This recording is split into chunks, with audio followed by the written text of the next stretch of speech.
এই যে গরুর মাংস ভাত নিয়ে নিলাম। আজকে একা একা খেতে হবে।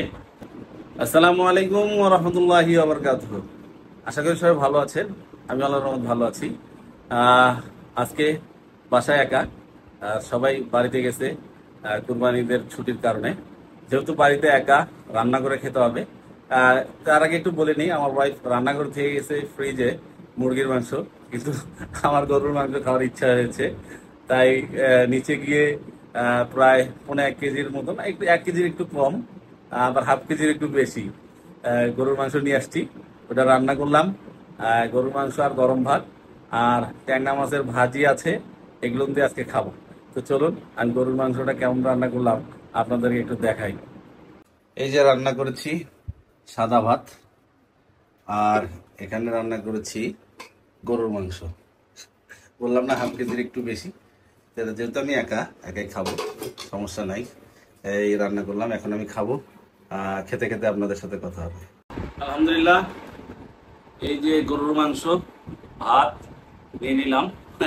আজকে একা একা খেতে হবে। আর এই যে আমার ওয়াইফ রান্না করে দিয়ে গিয়েছে ট্যাংরা মাছের ভাজি আর গরুর মাংস দিয়ে খাবো। তো আপনাদেরও সকলেরই দাওয়াত থাকলো, যারা আশেপাশে আছেন চলে আসবেন। আর রান্নাটা কেমন হয়েছে আমি আপনাদেরকে খেয়ে তারপরে জানাই। আলহামদুলিল্লাহ, নিজের রান্না হয়তোবা বলবেন যে নিজের রান্না ভালো বলতেছে। আসলেই রান্নাটা অনেক মজাদার হয়েছে। আর আমি আমার রান্নাটা আমার মার থেকেই শিখেছি। ছোটবেলায় মা যখন রান্না করতো, তখন মায়ের পাশে বসে থাকতাম আর মায়ের রান্না দেখতাম যে মা কিভাবে রান্না করছে। আমি আমার ছোট মাছের কাটা অনেক সমস্যা হয়, আমার ভয় লাগে, এই জন্য কাটাগুলো একটু বেছে খাওয়ার চেষ্টা করি। আর ভাতটা একটু নরম হয়ে গেছে, একটু ভাতটা বসাই দিয়ে একটু রুমে গিয়েছিলাম,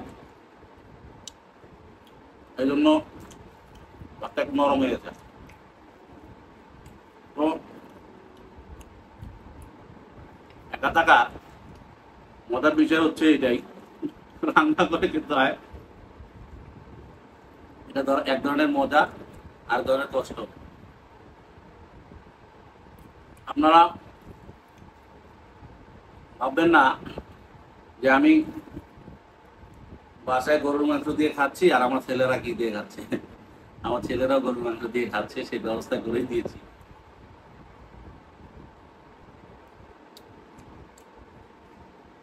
হম,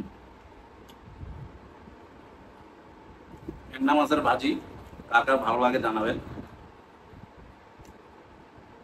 আমার তো শুক্রবার মিনিমাম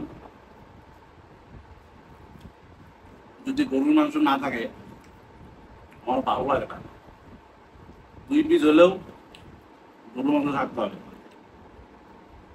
এটা একটা অভ্যাস হয়ে গেছে। আবার অনেকেই ভিডিও দেখে অনেকে অনেক কথা বলবেন, আসলে ভিডিওটা করি আমার ভালো লাগে, এজন্য করা। আপনারা মনে কিছু নেবেন না। আসলে মাংসটা অনেক টেস্ট, রান্নাটাও অনেক টেস্ট হয়েছে।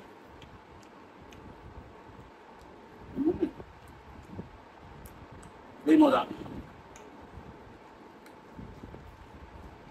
অনেক টেস্ট হয়েছে, অনেক টেস্ট। যারা আশেপাশে আছেন আপনাদের দাওয়াত থাকলো, চলে আসতে পারেন। গরুর মাংস দিয়ে আপনাদের দাওয়াত থাকলো। সকালবেলা নাস্তা করা হয় নাই, এই জন্য দুপুরবেলা একবারাই খেতে বসেছি।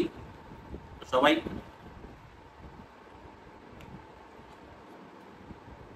ভালো থাকবেন, আমার জন্য দোয়া করবেন। আমার ভিডিওগুলো ভালো লাগলে অবশ্যই লাইক শেয়ার কমেন্ট করবেন। সকলে ভালো থাকবেন, সুস্থ থাকবেন। আল্লাহ হাফেজ। আবারও গরুর মাংস, আমার হাতের গরুর মাংস ভুনা খাওয়ার দাওয়াত রইল আপনাদের। সবাই চলে আসবেন। আল্লাহ হাফেজ, সবাই ভালো থাকবেন।